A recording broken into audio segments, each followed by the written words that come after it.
नमस्कार दोस्तों, स्वागत करते हैं आपके अपने YouTube चैनल वेब कुमार में। दोस्तों, पिछले वीडियो में हमने बात की थी एक्सेल के बारे में और उसका एक ओवरव्यू लिया था कि एक्सेल में क्या होता है, किसे रोज बोलते हैं, किसी कॉलम बोलते हैं, इंटरसेक्शन जहां रोज और कॉलम का होता है सेल बोलते हैं, मेन्यू बार, टूल बार। जी हाँ, कुछ बेसिक्स हमने सीखे थे पिछले वीडियोस में एक्सेल के। दोस्तों, जैसा कि मैंने आपको बताया था कि जो बेसिक जो एक्सेल में होता है, मींस जो पावर है एक्सेल की, वो फॉर्मूलेस के थ्रू है। जी हाँ, फॉर्मूलेस के थ्रू अगर आप एक पर्टिकुलर डेटा है, चाहे वो कंपनी का है, चाहे वो किसी स्टूडेंट का है, चाहे वो किसी स्कूल का है, चाहे वो किसी कॉलेज का है, उस पे जब तक आप फॉर्मूलेस अप्लाई नहीं करेंगे तो आप उसका जो मीनिंगफुल इंसाइट है वो कैलकुलेट नहीं कर सकते हैं। मान लीजिए हमें किसी का सम कैलकुलेट करना है, किसी नंबर में मैक्सिमम नंबर कैलकुलेट करना है या मिनिमम नंबर कैलकुलेट करना है, तो वो सब हम फॉर्मूलेस की मदद से कर सकते हैं। तो आइए चलते हैं, आज मैं आपको बताता हूं कुछ बेसिक फॉर्मूलेस जो कि काफी जरूरी होते हैं एक्सेल में। जी हाँ, आज हम फॉर्मूलेस की बात करेंगे। तो आइए चलते हैं कंप्यूटर स्क्रीन की तरफ। और सबसे पहले जो मेरा फॉर्मूला है वो है रोमन नंबर। जी हाँ, बेसिक काउंटिंग को 1 2 3 4 5 6 को इसको रोमन नंबर में कैसे कन्वर्ट कर सकते हैं। तो सबसे पहले आप देख सकते हैं 1 2 3 4 5 6। तो करना क्या होगा, सबसे पहले जैसे कि मैंने आपको बताया था, किसी भी फॉर्मूले को शुरू करने से पहले हमें इज इक्वल टू का साइन सबसे पहले उस पर लगाना होता है।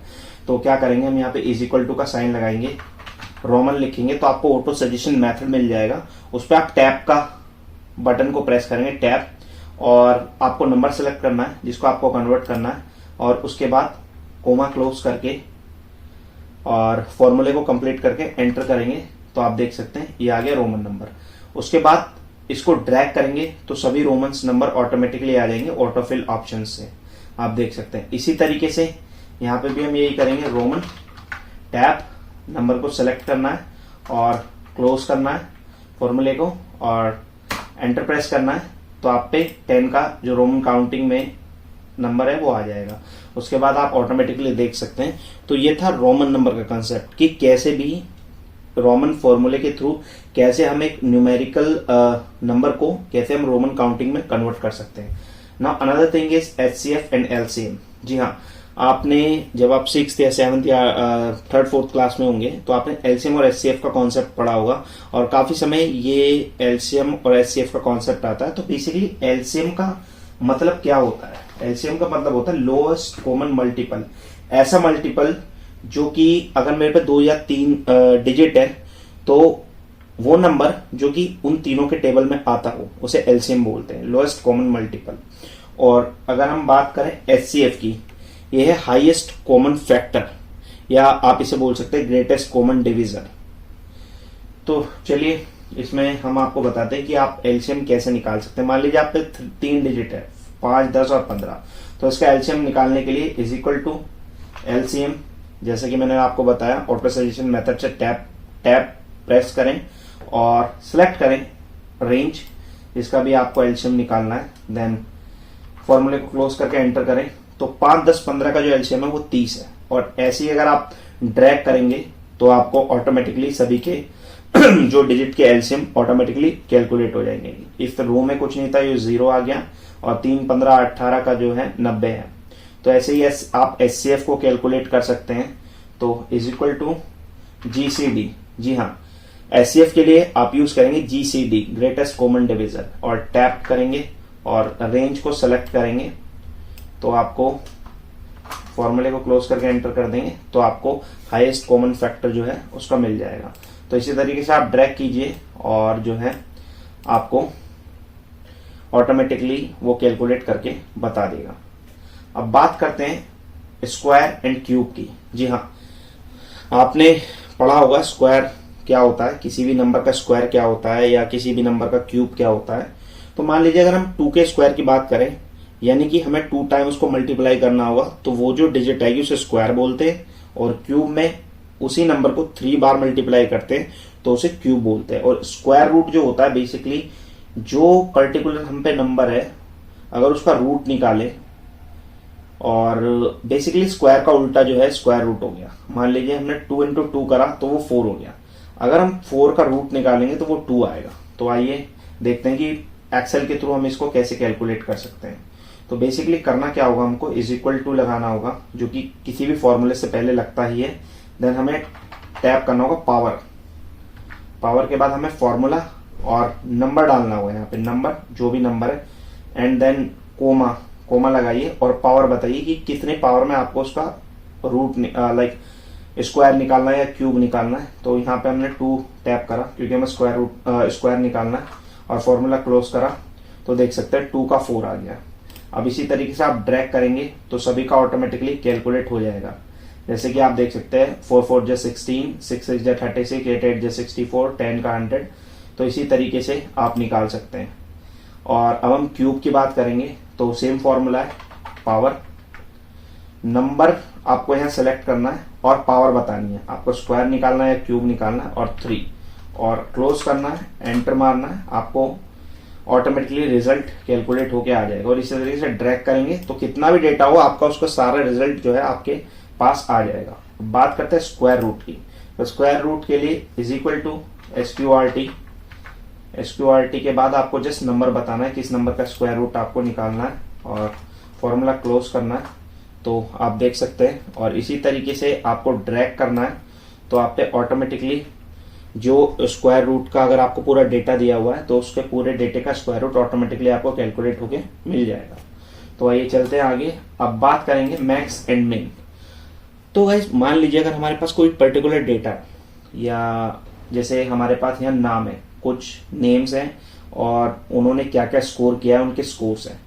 अब हमें यहाँ पे मैक्सिमम वैल्यू अगर निकालनी है कि इस स्कोर, मान लीजिए बहुत मल्टीपल डेटा है, काफी लार्ज डेटा है, अब उसमें से एक मैक्सिमम वैल्यू निकालने की सबसे ज्यादा स्कोर किसने करा है, तो उसके लिए आपको इज इक्वल टू मैक्स और आपको रेंज सिलेक्ट करनी होगी। रेंज आप जब सिलेक्ट करेंगे और जस्ट आपको एंटर प्रेस करना होगा तो आप देख सकते हैं जो मैक्सिमम नंबर है वो 6598 है, जो कि सी ने स्कोर किया है। तो आप देख सकते हैं कि सी का जो भी स्टूडेंट है सी, उसने मैक्सिमम स्कोर किया है। तो इस तरीके से आप मैक्सिमम और मिनिमम जो है मैक्स एंड मिन निकाल सकते हैं। और अगर हम मिन की बात करेंगे तो वही इज इक्वल टू मिन, देन मिन, और रेंज सेलेक्ट करें। रेंज सेलेक्ट करने के बाद रेंज को क्लोज करें, फॉर्मूले को क्लोज करें, और आप देख सकते हैं सबसे जो कम स्कोर है वो डी का है, जो कि 1254 है। तो इसी तरीके से आप मैक्स एंड मिन का कॉन्सेप्ट कर सकते हैं। आपको फॉर्मूले में कुछ नहीं करना होता है, इज इक्वल टू लगाएं और फॉर्मूला लगाएं। जस्ट आपको फॉर्मूला रिमेंबर करना है, शुरू का नाम, ताकि ऑटो सजेशन में ऑटोमेटिकली आ जाए, उसे सिलेक्ट करें और फॉर्मूले को कंप्लीट करें रेंज सिलेक्ट करके, and that's all you have to do. Now अब बात करते हैं डेट एंड टाइम की। तो डेट एंड टाइम जो है, मान लीजिए आप पे कोई पर्टिकुलर लॉगिन या लॉग आउट का डेटा है कि कोई बंदा कितने बजे लॉगिन करता है, या कोई जो एम्प्लॉय है या स्टूडेंट है वो कितने बजे लॉग आउट कर रहा है।